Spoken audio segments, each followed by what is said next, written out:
ফুরফুরা শরীফে ছোট হুজুর পীর কেবলা মসজিদের ভিতরে শুয়ে আছে। একজন লোক এসে বলছে আসসালামু আলাইকুম।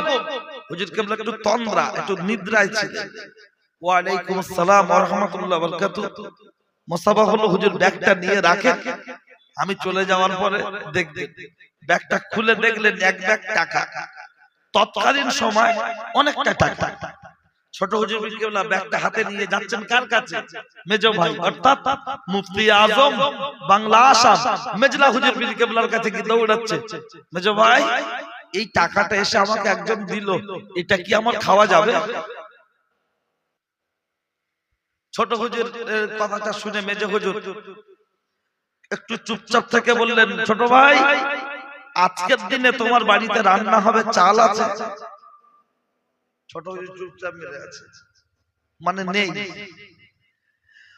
মেজো হুজুর বললেন, ছোট ভাই তোমার বাড়িতে রেজেকের অভাব হয়েছে, চাল নাই ডাল নাই, তুমি পাড়ার কোনো মানুষকে বলনি, আমি তোমার মেজো ভাই, আমার কাছে পর্যন্ত তুমি বলনি, তুমি আল্লাহর কাছে ফরিয়াদ করে তুমি মসজিদের ভিতরে শুয়েছিলে। বলছে হ্যাঁ।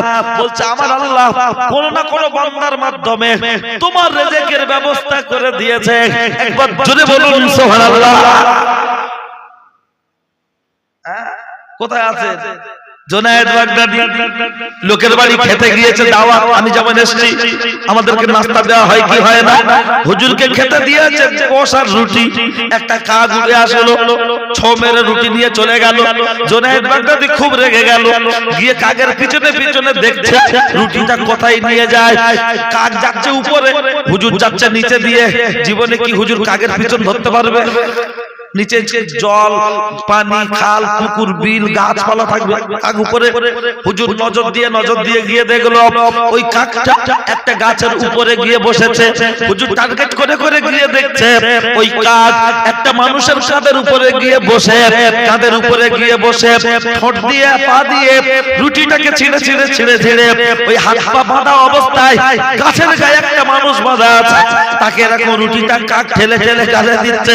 জুনায়েদ বাগদাদি দূর থেকে দেখে বলল, হে কাক, তুই যখন এই বাংলার বান্দাকে খাওয়াবি, তুই একটা রুটি এনেছিস কেন? দুটোই তো নিয়ে আসতে পারতিস। দূর থেকে দাঁড়িয়ে দেখে যখন দেখছে কাক রুটি খাচ্ছে, কাক রুটিটা খাওয়াচ্ছে, খাইয়ে চলে গেল।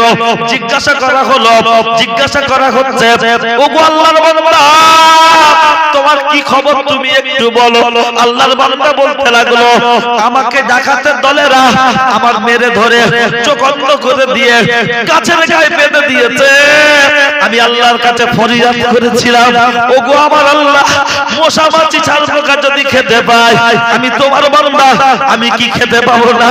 সেদিন থেকে এই কাকের মাধ্যমে আমার আল্লাহ আমার কাছে রেজেক পৌঁছে দেয়। একবার জোরে বলুন সুবহানাল্লাহ।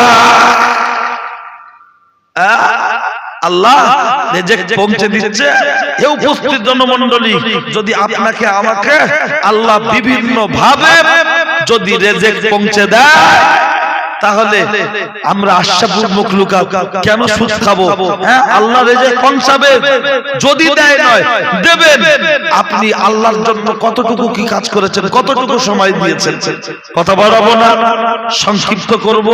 আমার উপরে কেউ বিদ্রুপ মন্তব্য করবেন না যে ছেড়ে দেওয়ার জন্য তাড়াহুড়ো করছে, ব্যাপারটা নয়। তাই আর হাতে সময় যদি থাকে, সময় দিতে কোনো সমস্যা নেই। তো জি, এই তো টাকা ফেরানো হয়নি, আপনারা শুনতে পারেন। টাকা যে ব্যাগ সেই ফিরিয়ে দিয়ে বললো, যেভাবে পেয়েছি সেভাবে ফিরিয়ে দিচ্ছি। বুঝতে পেরেছেন আপনার কথাটা? বাবাজি হয়েছে, হয়তো রানিং হয়েছে, আপনি হয়তো অন্য মনস্ক হয়ে গিয়েছিলেন। যাক, সেটা আমার ব্যর্থতা। আমি চাই না কোনো কথা বাদিয়ে রাখে। কচি তোমরা শেষ করে দাও। একটি বিশেষ ঘোষণা, আমরা একটি মাদ্রাসা চালাই হুগলি জেলার আরামবাগ থানার মধ্যে। মাদ্রাসাটা খাওয়া দাওয়া ভালো।